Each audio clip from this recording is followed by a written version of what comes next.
अस्सलामु अलैकुम व रहमतुल्लाहि व बरकातुहू। वालेकुम अस्सलाम व रहमतुल्लाहि। अल्हम्दुलिल्लाह अल्हम्दुलिल्लाहिल हन्नानिल मन्नान अल्लज़ी खलक़ल इंसाना व अल्लमहुल बयान वस्सलातु वस्सलामु अला रसूलिही सय्यिदिल इंसी वल जान व अला आलिही व अस्हाबिही दबिल खैरि वल इहसान। अम्मा बाद फ़अऊज़ु बिल्लाहि मिनश शैतानिर रजीम। बिस्मिल्लाहिर रहमानिर रहीम। मिनल मुअमिनीना रिजालुन सदक़ू मा आहदुल्लाह अलैहि फ़मिनहुम मन क़ज़ा नहबहु व मिनहुम मन यंतज़िर व मा बद्दलू तब्दीला। सदक़ल्लाहु मौलानल अज़ीम। बारगाह रिसालत मुआब सल्लल्लाहु अलैहि वसल्लम में एक बार दुरूद पाक का हदिया पेश करें। अल्लाहुम्मा सल्लि अला सय्यिदिना व मौलाना मुहम्मदिन मअदनिल जूदि वल करम व आलिहि व अस्हाबिहिल किराम व इब्निहिल करीम व बारिक व सल्लिम सलातन दाइमतन सरमदन अबदा। अज़ीज़ान गिरामी वक़ार, मैंने शुरू में ही महसूस कर लिया कि आपने मेरे सलाम का जवाब ही इतने दमदार तरीके से दिया तो बात करने का हौसला भी अब बढ़ने लगा है। एक बात मैं आपको बताऊं, मैं जलसे नहीं कर रहा था। काफी दिनों से मेरी तबीयत को लेकर और कुछ मसाइल को लेकर बहुत कम जलसों में जा रहा था, लेकिन उड़ीसा वाले आए, मुंबई में मुलाकात भी किए।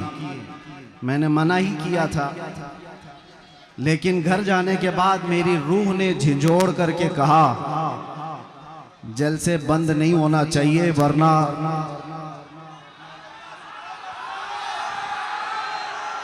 मेरी रूह ने झिंझोड़ करके ये कहा जलसे किया करो ताकि कुत्तों को पता चले शेर मरे नहीं हैं। कुत्तों को पता चले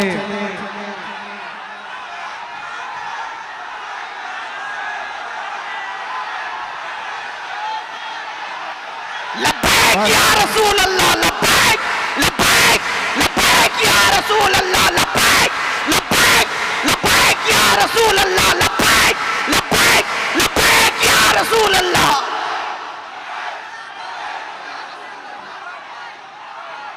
तवज्जो, अब बात समझ में आ रही है।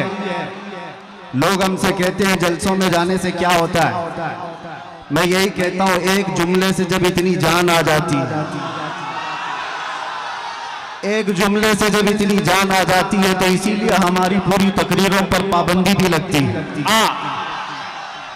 कि इसे ज्यादा बोलने ना दो, वरना फिर जो बरसों से बिस्तर पे पड़े हुए हैं वो लूले लंगड़े भी खड़े हो जाएंगे।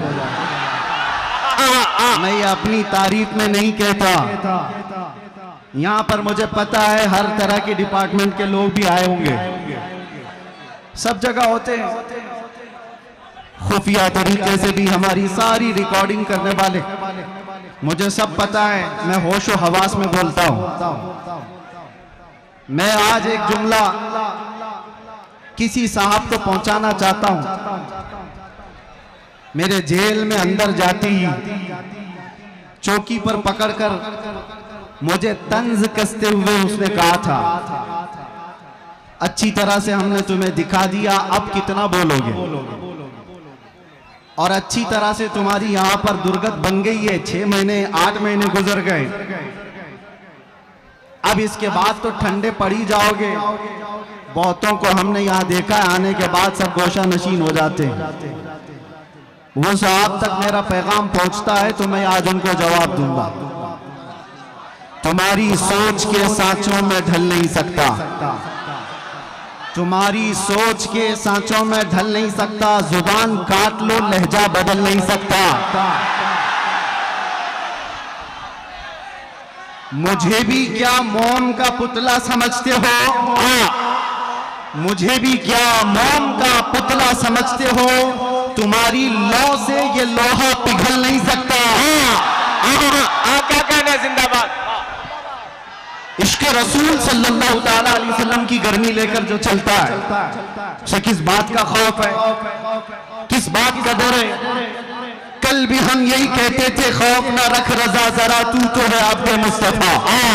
तेरे लिए अमान है, तेरे लिए अमान है। आज भी हम यही कहेंगे। मैं नौजवानों को एक बात बताने के लिए आया हूं। ए अजीजों, मैदान में बैठकर नारे लगाना यह अलग बात है। मुस्तफा करीम सल्लल्लाहु ताला अलैहि वसल्लम से इश्क का दावा करते हो तो ये इश्क बड़े इम्तिहान भी लेता है। ये मोहब्बत बड़े इम्तिहानात लेती है। अगर उन सारे इम्तिहानात के लिए तैयार हो तो लब्बैक का नारा लगाओ, वरना सारे नारे तुम्हारे सिर्फ दिखावे के हैं। तुम्हारा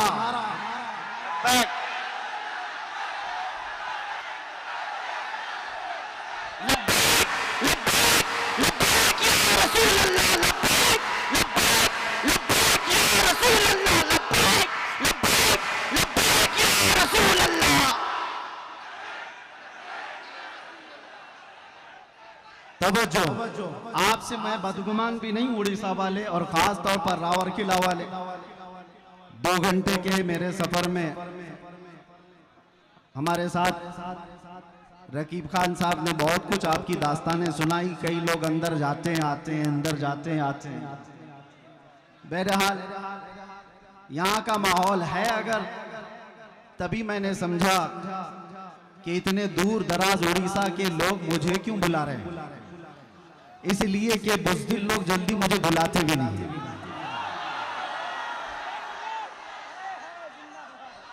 मेरे भाई, स्टेज पे बैठने से भी कई लोग कतराते हैं, वो अलग बात है। कुछ लोग नीचे सेल्फी ले लेंगे। स्टेज पर बैठने के लिए मैंने महसूस किया है कई लोग डरते हैं कि कहीं हम पर भी केस ना हो जाए।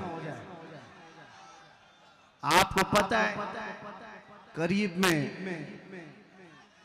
साल 1.5 साल पहले की बात है, उत्तर प्रदेश में एक मौलाना साहब हमारे साथ बैठे लब्बैक लब्बैक लब्बैक कह रहे थे। दूसरे दिन उनको थाने बुला लिया गया। वो डरे सहमे हुए गए। जो भी रिपोर्ट हुई, रात को मुझसे कहने लगे फोन पर कि हजरत मेरे साथ तो ऐसा हो गया, ऐसा हो गया, ऐसा हो गया। ये मेरे तो अंदर जाने से पहले की बात थी। मैंने उनसे कहा था, मौलाना अभी शर्मिंदगी किस बात की, थाने बुलाया गया तो फख्र करो, चोरी पे नहीं बुलाया गया, अपने नबी के नाम पर बुलाया गया है। क्या कहने? किस बात का डर है? इसीलिए मैंने कैद खाने में अंदर बैठ करके एक कलाम लिखा था जिसका ये शेर था, फख्र है इस बात पर कैदी बना हो उस नाम पर। फख्र है इस बात पर कैदी बना उस नाम पर, ये तो है सुन्नत बिलाली बन गई किस्मत मेरी। ये तो है सुन्नत बिलाली बन गई किस्मत मेरी। बेड़ियां हाथ में क्या गर्दन में भी डाल दो आप, है उन्हीं के नाम का सब जिंदगी और मौत में भी। इसलिए करता है झूम कर सलमान अब, कैद थी ना जेल था, जेल थी ना कैद थी, बढ़नी थी बस इज्जत मेरी। ये एक रिहर्सल था। कैद थी ना जेल थी, बढ़नी थी बस इज्जत मेरी। अल्लाह करीम किस रास्ते से गुजारता है और कहां तक पहुंचता था।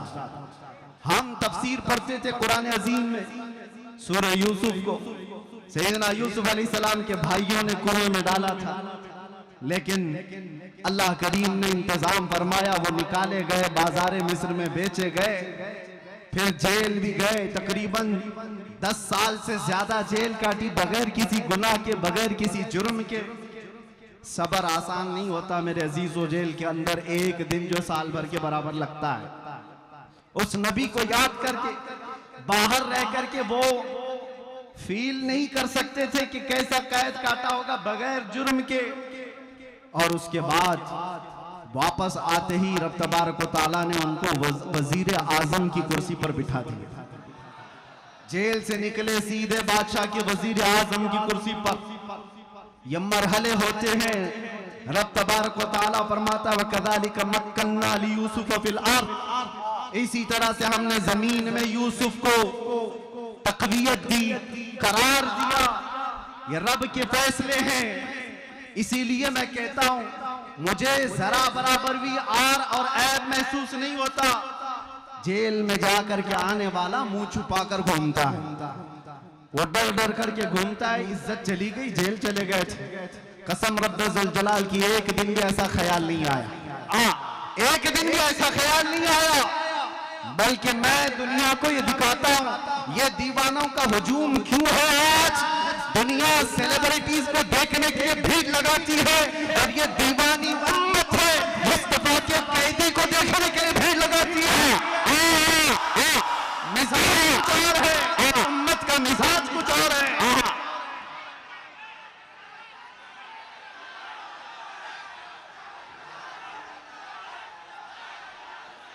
इसलिए बात मैं हमेशा कहता हूं उनकी बात करो, हर दिल पे राज करो। इस उम्मत का मिजाज अलग है। यहां सिर्फ चमकने वाले चेहरे और लाली पाउडर के दीवाने ही नहीं मिलते।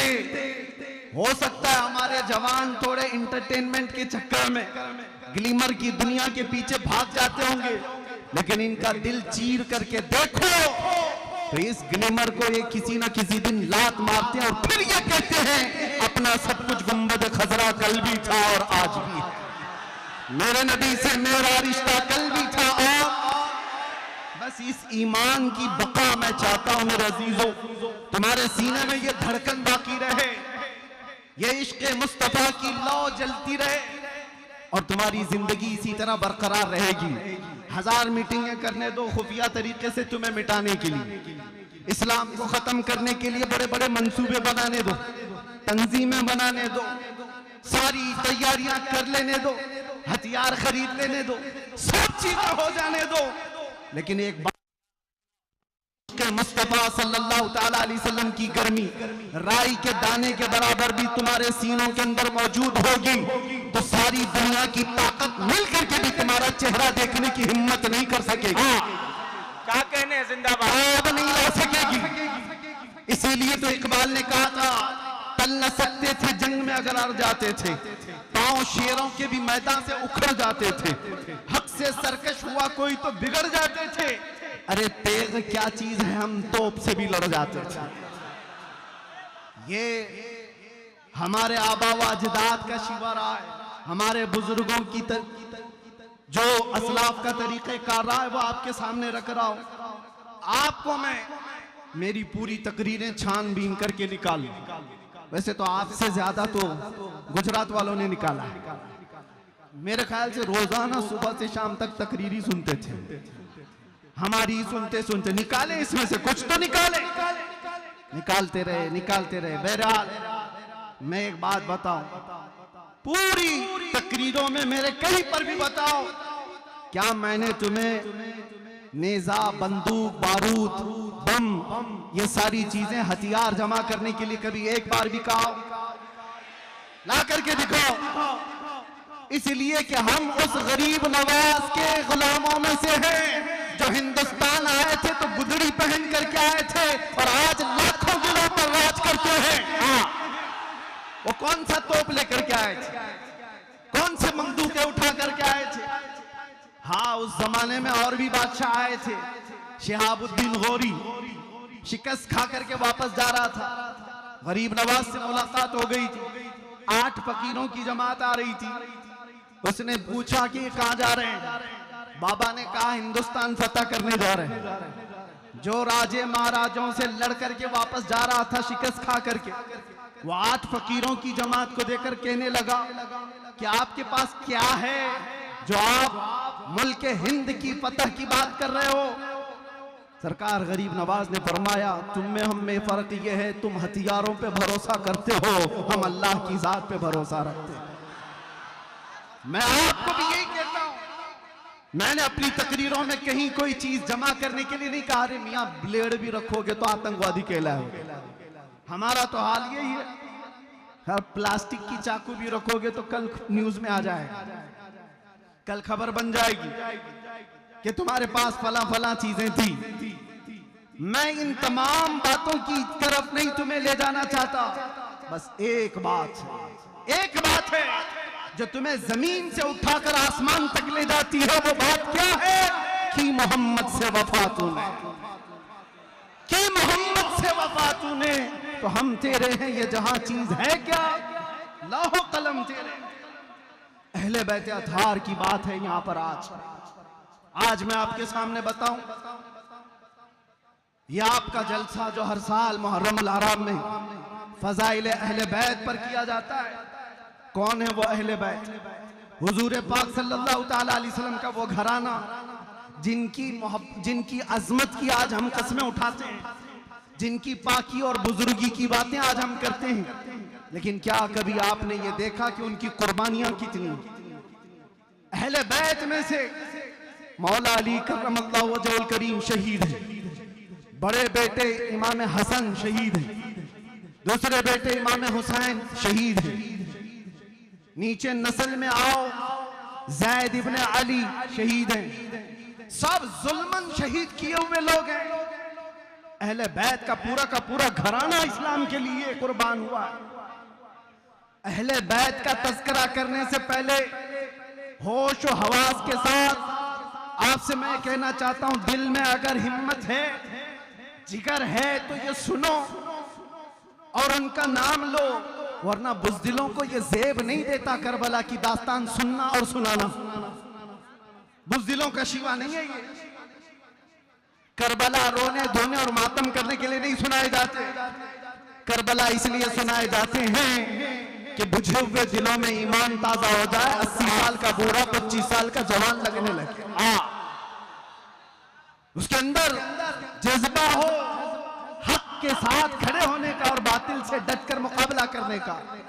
यही अहले बैत अतहार का मैसेज है हर जमाने में। मेरे अजीजों, मैं चंद मिसालें आपको दूं। सैयदना अली मुर्तदा रज़ियल्लाहु ताला अन्हु को जुल्मन शहीद किया गया कि नहीं? मस्जिद में शहीद किया गया। आपके बड़े बेटे सैयदना इमाम हसन मुज्तबा रज़ियल्लाहु ताला किस बात पर? जहर देकर के शहीद किया गया है। एक बार नहीं, 5 बार जहर दिया गया था। इमाम हसन की अंतड़ियां कट करके मुंह से बाहर आती थी। ये रसूलुल्लाह के नवासे की बात कर रहा हूं। और मेरे आका सल्लल्लाहु ताला अलैहि वसल्लम के दूसरे नवासे सैयदना इमाम हुसैन, उनका वाकया तो पूरी दुनिया भर में ऐसा मशहूर है जैसे सूरज की रोशनी मशहूर है। उम्मत मुस्लिमा क्या, दूसरे गैर मज़ाहिब वाले भी जानते हैं इमाम हुसैन की शहादत को। 22,000 का लश्कर 82 लोगों से कैसे लड़ रहा था। भूखा और प्यासा रख करके उनको तड़पाया जा रहा था। एक एक बच्चे को शहीद करके, अरे 6 महीने के बच्चों को भी नहीं छोड़ा गया। ये शहादत के वाकयात सुने हो कि नहीं सुने हो? ये अहले बैत की कुर्बानियां मैं तुम्हारे सामने रख रहा हूं। वो इसलिए रख रहा हूं कि अहले बैत का नाम लेते हो तो फिर घर में गरम रोटियां और मुर्ग खा करके दीन की बात करना, ये अहले बैत की मोहब्बत नहीं। तुमसे कुर्बानियां मांगी जाएंगी। अगर तुम सच्चे मुहिब्बे अहले बैत हो, हर जमाने के यजीद के साथ लड़ने की ताकत भी होनी चाहिए। हर फितनों के बादशाह से मुकाबला करने की ताकत होनी चाहिए। आपको पता है इमाम हुसैन मुज्तबा रज़ियल्लाहु ताला अपने जवान बेटों के साथ शहीद हुए हैं करबला के मैदान में। बचा कौन था? सिर्फ इमाम ज़ैनुल आबिदीन बेटों। और उसके बाद आपकी औलाद हुई। इमाम ज़ैनुल आबिदीन के बेटे थे सैयदना ज़ैद, जो इमाम बाकर के भाई हैं। सिर्फ और सिर्फ 40 साल की उम्र में वक्त के बादशाह, उसके फितनों के मुकाबिल में आपने अलल ऐलान लोगों को जगाना शुरू किया। रसूलुल्लाह के घर वालों की आदत ही ये, वो दीन इस्लाम पर कभी धब्बा बर्दाश्त नहीं कर सकते। आज भी होना यही चाहिए। जो सादाते किराम हैं, गद्दी नशीन हैं, उनकी कुर्बानियां भी दी जाएंगी। और अगर वो बाहर आकर अवाम में बेदार करने का जज्बा नहीं रखते तो फिर आपकी तरफ से भी लोग सवालिया निशान उठाएंगे। एक तरफ तो रसूलुल्लाह का घराना, सबसे बड़े सज्जादा नशीन तो इमाम हुसैन, उनसे बड़ा कौन है? लेकिन अपना पूरा खानदान लेकर के मैदान में आए। चाहते अगर वो तो अपना घर बचा करके यजीद की तरफ से हर महीने इनाम भी ले सकते थे, मनसब भी मिल सकता था, कोई किसी शहर का गवर्नर भी बनाया जाता। लेकिन आपका मकसद सियासत हासिल करना ही नहीं था, खिलाफत हासिल करना ही नहीं था। आपका मकसद यह था कि कयामत तक आने वाले मुसलमान कभी किसी जालिम को इमाम तस्लीम ना करें। ये हुसैनी मिजाज है। आज हम अपनी मस्जिदों में क्या किसी शराबी को इमाम बनाते? क्या किसी चोर को इमाम बनाते? नहीं बनाते। ये दिया हुआ मिजाज इमाम हुसैन का है।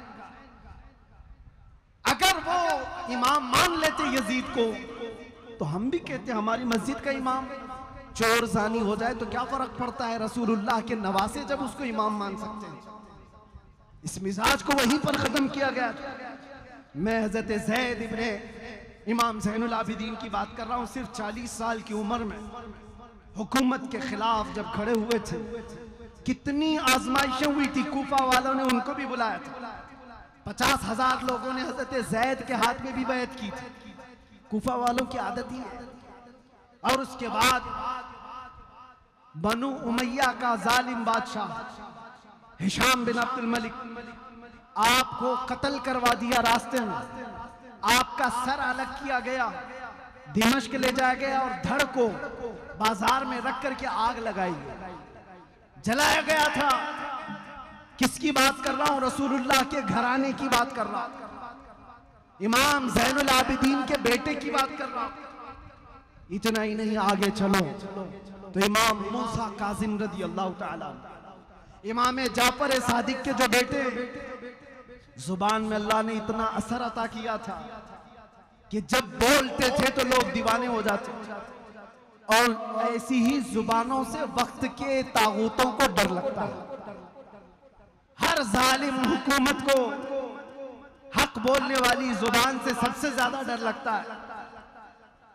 आपको पता है अंग्रेजों ने यहां बहुत जुल्म मचाया, बहुत आतंक मचाया, लेकिन उलमाए हक में सबसे ज्यादा उन्होंने अल्लामा किफायत अली काफी रहमतुल्लाह अलैह को सताया।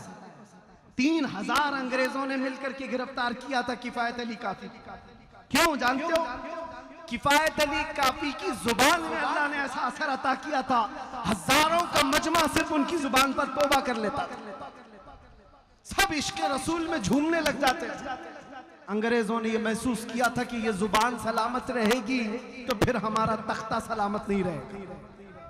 और उसके बाद किफायत अली काफी को कैद करके उनके जिस्म पर इस्त्री फेरी जाती थी, गरम इस्त्री। जब चमड़ी जल जाती थी तो नमक छिड़का जाता था। उसके बाद 8 दिन के बाद आपको फांसी पर चढ़ाया गया था किफायत अली काफी। ये मिसाल इसलिए दे रहा हूं, हर जमाने में हक बोलने वाली जुबान, इससे डर लगता है हुकूमत वक्त को। हजरत सईदना ज़ैद बिन अली के साथ भी यही हुआ था और हजरत इमाम मूसा काजिम के साथ भी यही हुआ। एक के बाद 2 बार, 2 के बाद 3 बार, तीसरे के बाद चौथे बार, चौथे के बाद 5वें बार इमाम मूसा काजिम को जेल भेजा जा रहा था। जेल भेजा कौन जानते हो? खलीफा हारून रशीद का जमाना है, जिसके तज़किरे हजारों तरीके से आपने सुने हो। लेकिन कोई भी हो, वक्त का खलीफा डर जाता है। यह अहले बैत है, एक दिन अगर ये ऐलान कर दे तो सारी उम्मत इनकी तरफ हो जाएगी, हमारा तख्ता हिल जाएगा। इमाम मूसा काजिम रज़ी अल्लाह ताला कभी घबराए नहीं, कभी डरे नहीं। मैं उनको आइडियल समझ करके आपके सामने कह रहा हूं।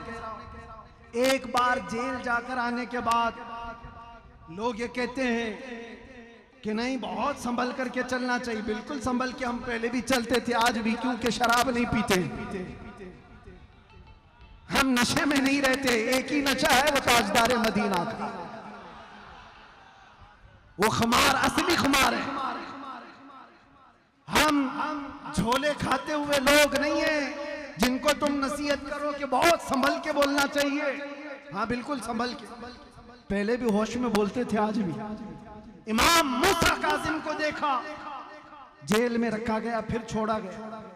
आप वही बात बोलते थे जो पहले बोलते थे, फिर जेल भेजा गया, साल 2 साल, वापस छोड़ा गया, आप फिर वही बात।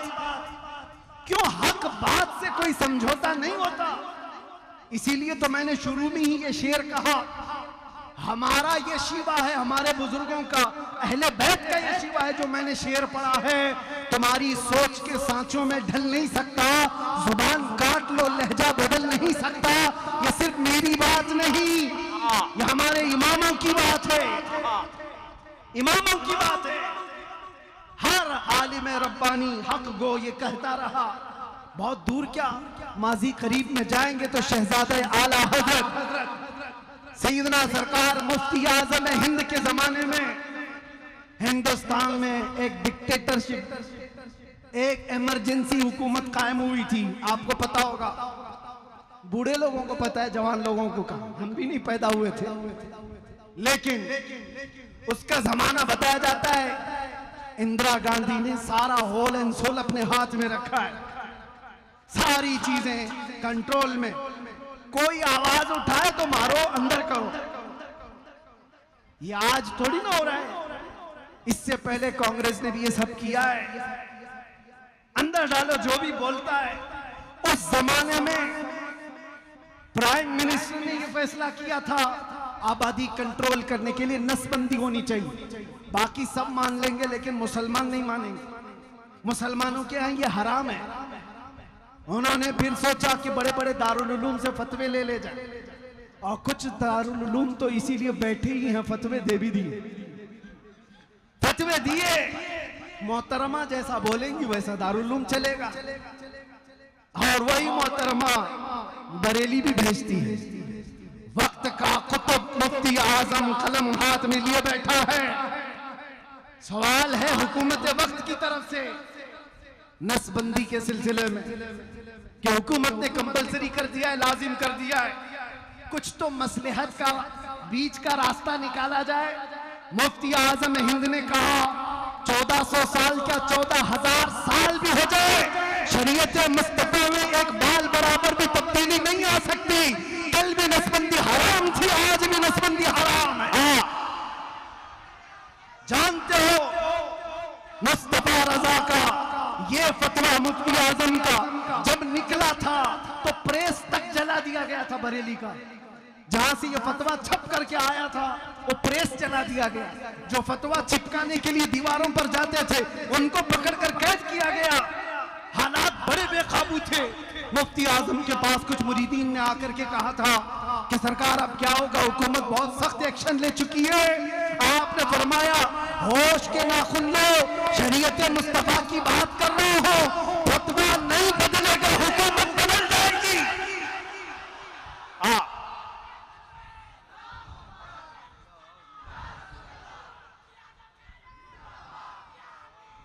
आपने तारीख अगर पढ़ी हो तो उठाकर देख लेना, उस मर्दे कलंदर की जुबान से निकले हुए अल्फाज थे, ज्यादा दिन तक नहीं चली ये इमरजेंसी, इमरजेंसी इमरजेंसी में चली गई, बहुत इमरजेंसी में चली गई। और उसके बाद आज क्या हाल है बेचारे, इधर से कोई उठाए तो उधर का हाथ टूट जाए, उधर का हाथ पकड़ो तो इधर का पांव टूट जाए, यह हाल है।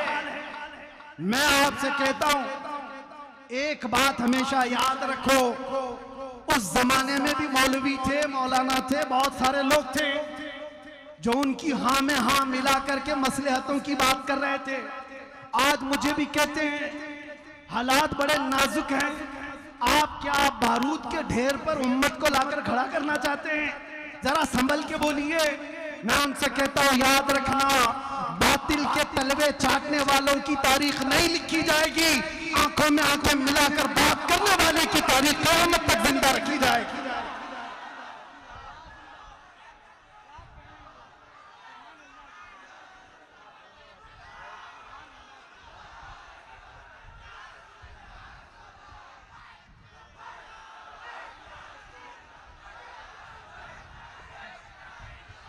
लब्बैक लब्बैक लब्बैक या रसूल अल्लाह लब्बैक लब्बैक लब्बैक लब्बैक लब्बैक लब्बैक लब्बैक या रसूल अल्लाह। और एक बात ये भी मैं बताऊं, यहां से मैं ये भी कहूंगा, कुछ लोगों ने मुझसे कहा कि जो कुछ भी हो रहा है उस पर आप संजीदगी से बात करें। बिल्कुल, हम बहुत संजीदगी से बात करते हैं, बहुत संजीदगी से बात करते हैं, लेकिन लहजा अगर थोड़ा सख्त होता है तो सिर्फ इस बात पर कि हमारे मुर्शिदों ने, हमारे असातिज़ा ने हमें ये तालीम दी है, बेटा जुबान हमेशा नरम रखना, दिल हमेशा, जुबान मीठी रखना, दिल नरम रखना, दिमाग ठंडा रखना। 3 चीजें याद रखना, दिमाग ठंडा, जुबान मीठी, दिल नरम। लेकिन यही बात जब मुस्तफा करीम सल्लल्लाहु अलैहि वसल्लम की गुस्ताखी की आ जाए तो ना दिमाग ठंडा, ना जुबान मीठी, ना दिल नरम होगा, फिर नहीं होगा। अरे दुनिया अपनी माँ की गाली बर्दाश्त नहीं कर सकती, जो करोड़ों माँ से ज्यादा हम अपने नबी से मोहब्बत करते हैं, कैसे बर्दाश्त कर सकते?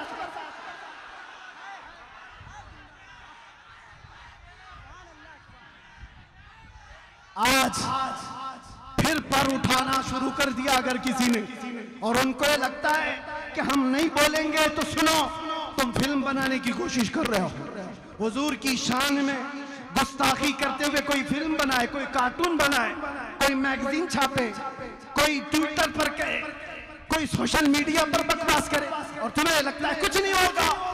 तुम तो ये हमारा बुखार नाप रहे हो, मुझे पता है उम्मत मुस्लिमा का बुखार नाप रहे हो तुम, और तुम्हें पता है आज हमारे हाथों में कोई चीज नहीं, ताकत और कुव्वत और सियासत और हुकूमत। तो इसका मतलब ये नहीं है कि तुम्हारा अंजाम कुछ नहीं होगा। याद रखो, तुम उस अजीम बारगाह की गुस्ताखी कर रहे हो जो रब्बे कदीर का ऐसा महबूब है जिसके लिए पूरी कायनात बनाई गई है। तुम याद रखना, तुम्हारी जुबानें कहां जाने वाली है, तुम्हारा अंजाम क्या होने वाला है। तुम मौसम के कीड़े हो, ये मौसम खत्म होते ही तुम्हारा भी अंजाम बहुत जल्दी खत्म होने वाला है, क्योंकि हमें पता है अबू जहल का अंजाम क्या हुआ था, उतबा शैबा का क्या हुआ, अबू लहब का क्या हुआ, सारे गुस्ताख मिट गए।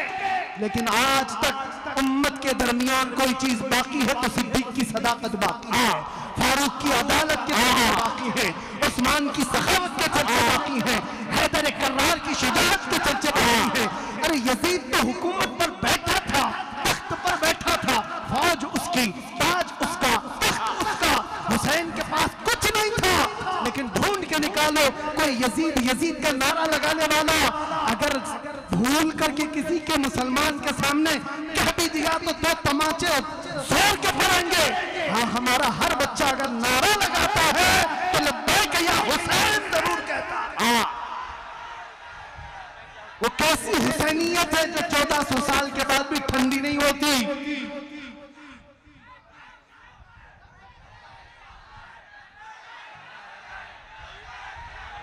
लब्बैक या हुसैन, लब्बैक या हुसैन, लब्बैक या हुसैन, लब्बैक या हुसैन, लब्बैक या हुसैन।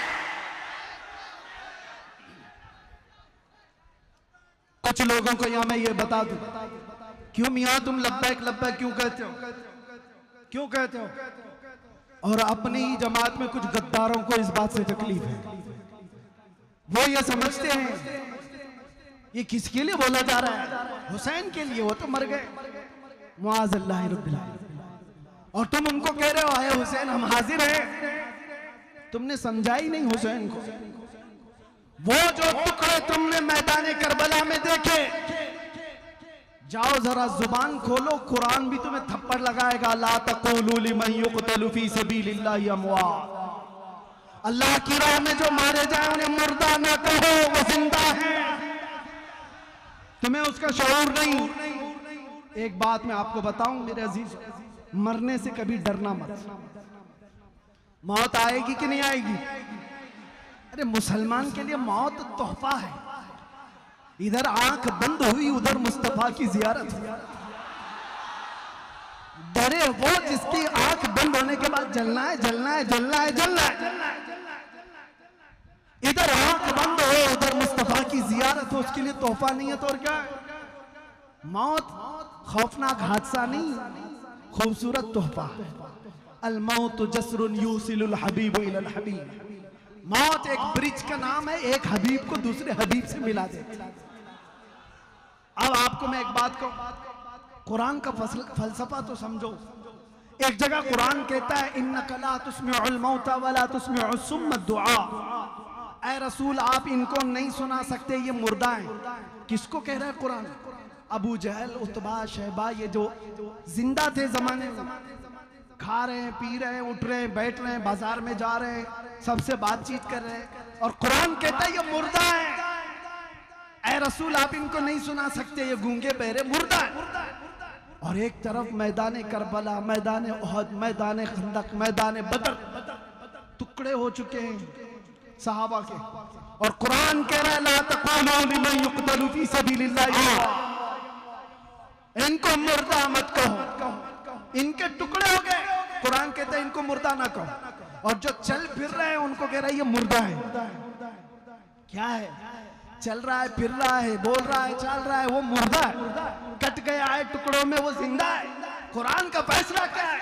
यहां से मैं समझाना चाहूंगा, मौत तो हयात चलने फिरने का नाम नहीं, ये हयात सिर्फ चलने फिरने का नाम नहीं, और मौत सिर्फ और सिर्फ रूह निकल जाने का नाम ही नहीं। कुरान के फलसफे के मुताबिक इश्क रसूल में जो मर जाता है वो जिंदा है, और बेइश्क मुस्तफा जो चलता फिरता रहे वो मुर्दा है।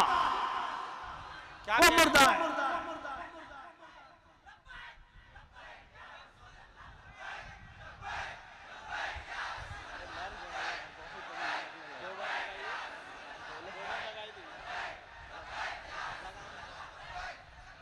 मैं आपको ये कहना चाहूंगा, तुम्हारी जिंदगी बाकी रखो, जोश और जज्बे बरकरार रहें, लेकिन होश के साथ, और ईमान की सलामती ऐसी बाकी रहे। ऐ नौजवानों, बड़े अदब के साथ मैं भीख मांगते हुए कहता हूं, ऐ नौजवानों, एक बार आ जाओ उस रास्ते जहां मेरे मुस्तफा ने हमें छोड़ा था। आ जाओ उस रास्ते पर। तुम आज ये वावेला क्यों मचा रहे हो?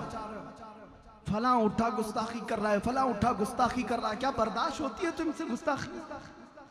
क्या अपने नबी की शान में गंदी भपकियां सुनने को तैयार हो? नहीं तैयार हो तो इनका मतलब सिर्फ और सिर्फ मुकाबला नहीं, बदलो तो अपने आप। ये तुम्हारे से दुश्मनी करते हुए तुम्हारे नबी तक पहुंच गए। इनको तकलीफ तुम्हारे अमाल से है, तुम्हारे साथ मामलात से है। अगर किसी का किरदार ऐसा हुआ कि उसकी वजह से उसके नबी को गाली दी गई, तो उससे बड़ा बदनसीब कौन हो सकता? क्या अपने आप को अब तक ऐसे ही बदकिरदारी में रखे रहोगे? बदलो तो मेरे अजीज। ऐ नौजवानों, बदलने का वक्त आ चुका है। आ जाओ वो गाने बाजे तमाशाओं से बाहर, ग्लिमर की दुनिया से निकल आओ। अल्लाह ने तुम्हें जिंदगी दिन भर इंस्टाग्राम फेसबुक पे मुजरे करने के लिए नहीं दी है। हर कोई रील्स बनाते हुए लड़के लड़कियां बन गई, लड़कियां लड़के बनने लग गए। नौजवानों को इस दुनिया ने कहां तक पहुंचा दिया? बीच का आदमी बना दिया है। कितने तो ऐसे हैं जो मुजरे करते करते अपनी मर्दानगी भूल गए। इनको पता ही नहीं है, चूड़ियां भी पहन लिए, बालियां भी पहन लिए। नौजवानों, होश तो लो, तुम उम्मत मुस्तफा हो जिसको कुरान खैर उम्मत कह रहा है। तुम सबसे बेहतरीन उम्मत हो। सबसे बेहतरीन उम्मत आज चूड़ियां पहनेगी, बालियां पहनेगी, चोटियां रखेगी, फटी जीन्स पहन करके अपने जिस्मों का तमाशा करेगी। खैर उम्मत ये नहीं है। खैर उम्मत को देखो, जहां 19 साल का जवान बेटा हुसैन का 3 दिन से प्यासा है, लड़ते लड़ते घोड़े पर थक गया, फिर भी वापस आकर अपने बाबा से ये नहीं कहता कि मैं बाहर जाऊं, मेरी तो मंगनी भी हुई, मेरी तो शादी बाकी है, भी मैं भी तो अपनी जिंदगी गुजारूं। नहीं, अपने 56 साला बाप को उठने नहीं दिया खीमे से। अपने जवान, 19 साल की बात कर रहा हूं, 19 साल के जवानों ने मौला हुसैन से कहा था, बाबा जब तक तक हमारे जिस्म में खून का आखिरी कतरा भी बाकी है, हम आपको अपने हाथ में तलवार उठाने नहीं देंगे। हमारी जिंदगियां जब तक है, तुम क्या जवाब दोगे उन नौजवानों को क़यामत के दिन? अगर वो हुसैन के बेटे क़यामत के दिन खून में लथपथ आए और तुमसे पूछें हमने 19 साल जवानी 22 साल जवानी इस्लाम के लिए कुर्बान की, तुम क्या कर रहे थे उस वक्त? तुम क्या कहोगे? रात भर इंटरनेट चला रहा था, रात भर पबजी खेल रहा था, गेमों में मसरूफ था। ऐ नौजवानों, तुम क़यामत के दिन क्या जवाब दो? बदलो अपनी जिंदगी को, उठो, वो करना हश्र न होगा फिर कभी। दौड़ो के ज़माना झाल अपनी चल गया। आज तुम्हारे लिए जितने भी मंसूबे बनाए जा रहे हैं, बनाने तो कुछ फर्क नहीं पड़ता। याद से नहीं, 1400 साल से हम देख रहे हैं। लोग जो कहते हैं हालात खराब है, कभी हालात अच्छे हुए ही नहीं थे हमारे। इस्लाम के खिलाफ हमेशा ऐसी ही हालात रहे, इससे भी बुरे हालात आए। चंगेज का जमाना आया, हलाकू का जमाना आया। अरे हमारी खोपड़ियों से मीनार बना दिए थे बादशाहों ने। कत्ल इतना किया था कि बगदाद के दरियाए दजला का पानी हमारे खून से लाल हो गया। ऐसे हालात भी आए इस्लाम पर, लेकिन इस्लाम उस वक्त नहीं खत्म हुआ था, तो आज के हरामियों से क्या खत्म हो सकता? नहीं होगा। तुम्हें उसकी फिक्र की जरूरत नहीं, तुम्हें अपने अमाल की फिक्र करो। इस्लाम तो सुबह क़यामत तक चमकता दमकता रहेगा। ये मेरे रब का जलाया हुआ दिया है, ये मेरे रब का रोशन किया हुआ चिराग है। मुंह के फूकों से बुझाया नहीं जा सकता। लेकिन आपका हशर क्या होगा, हमारा क्या होगा, इसकी फिक्र तो करो। नशा में तुम्हारा नाम। जेल में मैंने देखा है अक्सर नौजवान जो मुसलमान आए नशा करते हुए, नशा बेचते हुए, नशा में पकड़े हुए, सप्लाई करते हुए। तुम्हारे हाथों में ये चीज कहां से आ गई? जानते हो मेरे मुस्तफा करीम सल्लल्लाहु ताला अलैहि वसल्लम तो ये फरमाते हैं, तुम्हारे तलवों में कांटा भी चुभ जाए तो उसका दर्द मुझे होता है। उस रसूल को उम्मत का दर्द है।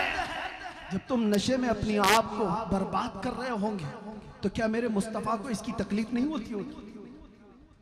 तुम अपने आप को हिलाकत में डालते हो और ये सोचते हो ये मेरी लाइफ है, मुझे जीने दो ना।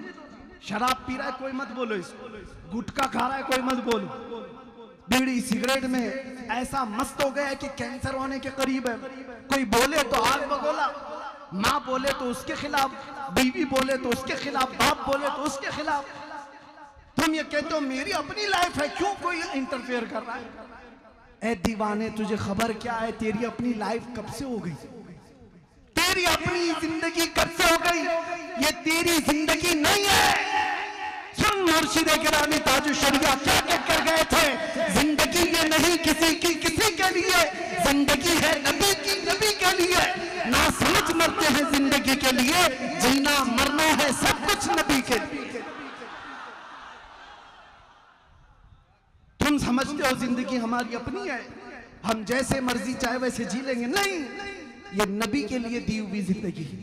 जीना हो तो मेरे मुस्तफा की मर्जी के मुताबिक जियो, और उस वक्त तक तुम मोमिन नहीं हो सकते जब तक हुजूर की मर्जी के मुताबिक तुम अपनी जिंदगी नहीं बना ले। ला युमिनु अहदुकुम हत्ता यकून हवाहु तबअन लिमा जीतु बिही औ कमा क़ाल नबी सल्लल्लाहु अलैहि वसल्लम। मेरे आका फरमाते उस वक्त तक तुम पूरे मोमिन नहीं हो सकते जब तक कि तुम मेरी मर्जी के मुताबिक, मेरे लाए हुए तरीके के मुताबिक अपनी ख्वाहिशों को पूर्ण नहीं करते।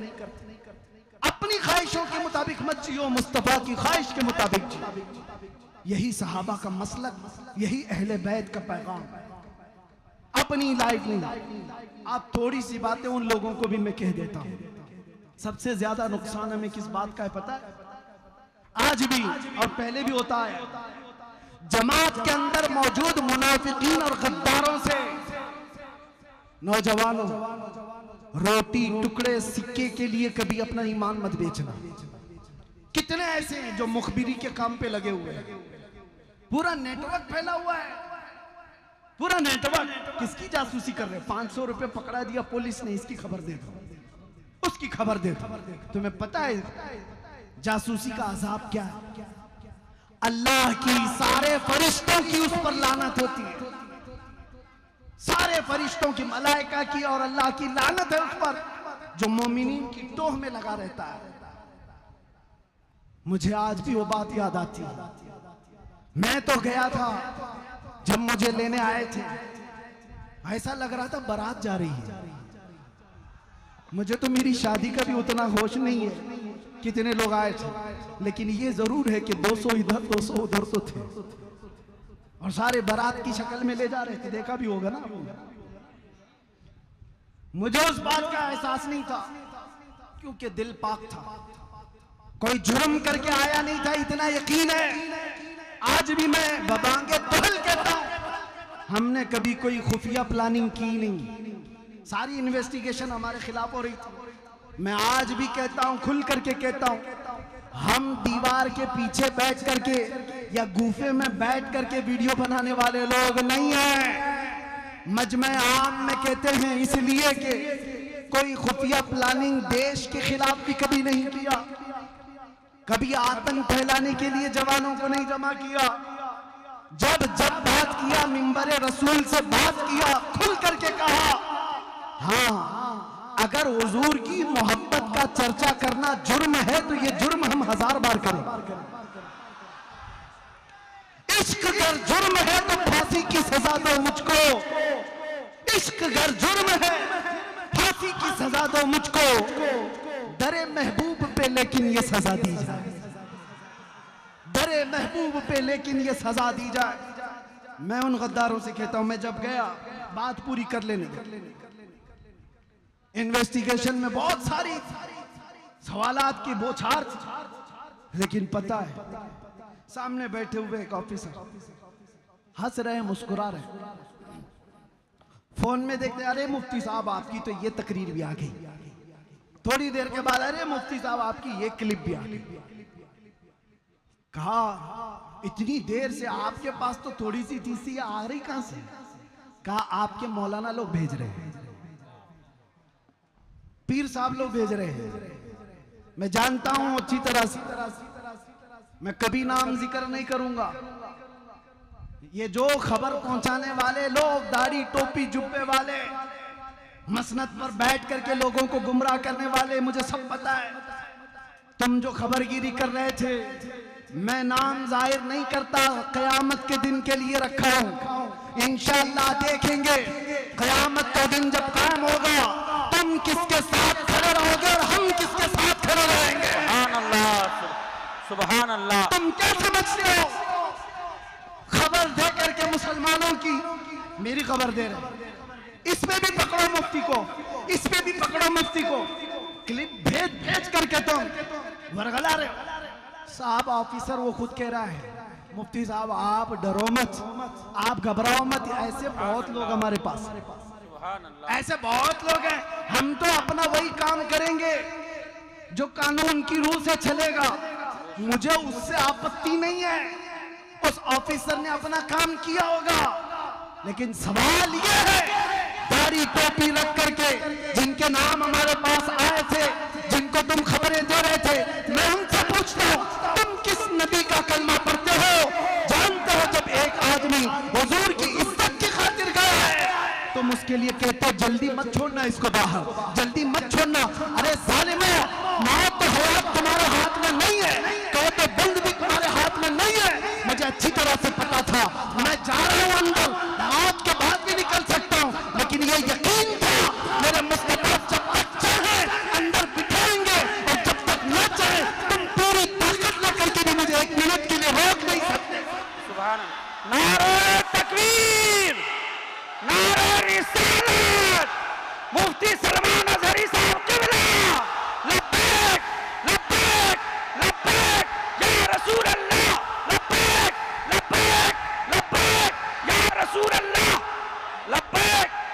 एक शेर हजरत के नाम, मर्द हक बातिल से हरगिज खौफ खा सकता नहीं, सर कटा सकता है मगर सर झुका सकता नहीं।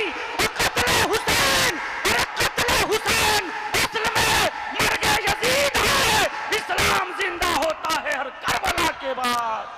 लब्बैक लब्बैक या रसूल अल्लाह, लब्बैक लब्बैक। माशाअल्लाह, बहुत खूब। आपके इश्तिहार में इसलिए इतना जज्बा आ गया, दर्द होता है मेरे अजीजों। मैं इतने जज्बे के साथ बोलने का सिलसिला भी वैसे रोक चुका हूँ।